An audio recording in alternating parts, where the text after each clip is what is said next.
Dear friends, I hope you all are well. आज हम discuss करेंगे applicability of e invoice and the important frequently asked questions on e invoice. Basically e invoice किस पे applicable है?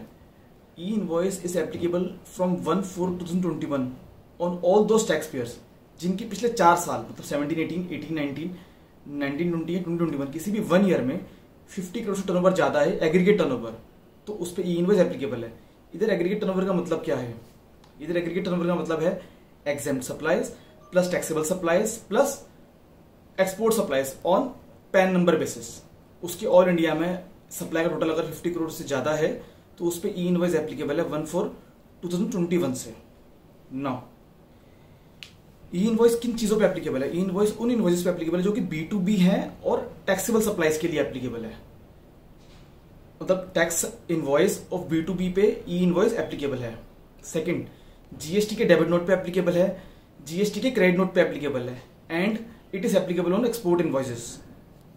अब यहां तक हम समझ गए कि ई इनवॉइस किस रिलेटेड पर्सन पे एप्लीकेबल है और किन चीजों पे एप्लीकेबल है। अब रिलेटेड पर्सन, अब ई इनवॉइस किन डॉक्यूमेंट्स पे एप्लीकेबल नहीं है? वो है जैसे कि exempt supplies. Bill of supply पे ई इनवॉइस एप्लीकेबल नहीं है जो कि एग्जेम्प्ट सप्लाईज के लिए होता है। हाई सी सेल्स पे एप्लीकेबल नहीं है, आईएसडी इनवॉइस पे एप्लीकेबल नहीं है, सेल्फ इनवॉइस पे एप्लीकेबल नहीं है, पेमेंट वाउचर पे एप्लीकेबल नहीं है, रिसीट वाउचर पे ई इनवॉइस एप्लीकेबल नहीं है, डिलीवरी चालान पे ई इनवॉइस एप्लीकेबल नहीं है। तो इन जगहों पे ई इनवॉइस एप्लीकेबल नहीं है। तो पहले हमने समझा कि ई इनवॉइस कहां पे एप्लीकेबल है। B2B टैक्सेबल सप्लाईज पे एप्लीकेबल है, B2C पे एप्लीकेबल नहीं है। GST debit note, GST credit note and export invoices पे ही ई इनवॉइस एप्लीकेबल है। अब हम आगे चलते हैं।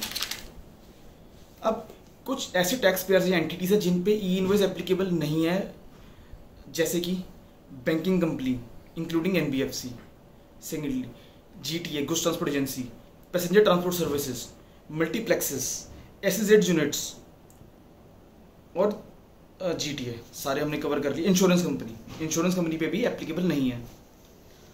अब ये इनवॉइस क्या है और उसको कैसे प्रिपेयर करना है? बेसिकली हमने अपना इनवॉइस अपने सॉफ्टवेयर में प्रिपेयर करना है, बिलिंग सॉफ्टवेयर या अकाउंटिंग सॉफ्टवेयर में अपने।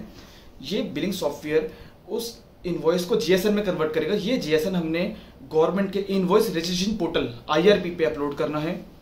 वो इनको पोर्टल इसको चेक करेगा और हमें ये जीएसएन वापस करेगा digitally signed with a QR code containing the IRN invoice reference number.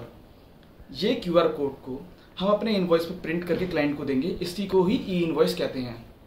E invoice is mandatory, it is not optional. किसी की भी टर्नओवर 50 करोड़ से ऊपर है उसके लिए ई इनवॉइस मैंडेटरी है, और किसी की टर्नओवर 50 करोड़ से नीचे है तो वो खुद इसको चूज नहीं कर सकते, क्योंकि ई इनवॉइस सिर्फ अभी मैंडेटरी मोड पे ही चल रहा है। ये नहीं कि कोई भी चूज कर सकता है। ई इनवॉइस 50 करोड़ से ऊपर टर्नओवर वालों के लिए ही अब ये मैंडेटरी है और उन्हीं को ही ई इनवॉइस बनाना है। अब जिस टैक्स पेयर को ई इनवॉइस बनाना है, अगर उसने ई इनवॉइस नहीं बनाया तो उसकी रिपरकशंस क्या हैं? इसकी रिपरकशन है, पहली बात तो ये वैलिड डॉक्यूमेंटिंग है, ये वैलिड इनवॉइस ही नहीं माना जाएगा जो ई इनवॉइस नहीं होगा। और as per section 122 sub section 1 अगर ये इनवॉइस वैलिड नहीं है तो उस पर पेनल्टी एप्लीकेबल है ₹10,000 in CGST, similarly 10,000 in SGST, 20,000 पे हो गए। और the amount of GST whichever is higher, इतनी अमाउंट की उस पर पेनल्टी एप्लीकेबल है। और जो कि ये it is not a valid invoice, तो जो recipient of this goods services through this invalid invoice है, जहाँ जिसको ई इनवॉइस के बिना कोई अगर सप्लायर लेवल है ई इनवॉइस के लिए, उसी कस्टमर को अगर बिना ई इनवॉइस के गुड्स मिल जाते हैं तो वो उस पर क्रेडिट भी क्लेम नहीं कर सकता। Legally is not allowed to claim the credit, so it can hamper the business also. So हमें ध्यान रखना है, जो ई इनवॉइस अभी तक इन्होंने बनाना स्टार्ट नहीं किया है, अगर वो मैंडेटरी रिक्वायर्ड है इनवॉइस बनाने के लिए, तो उनको अपना इनवॉइस बनाना इमीडिएटली स्टार्ट कर देना चाहिए। I hope you find the same informative, and thank you for listening to me patiently. Thank you.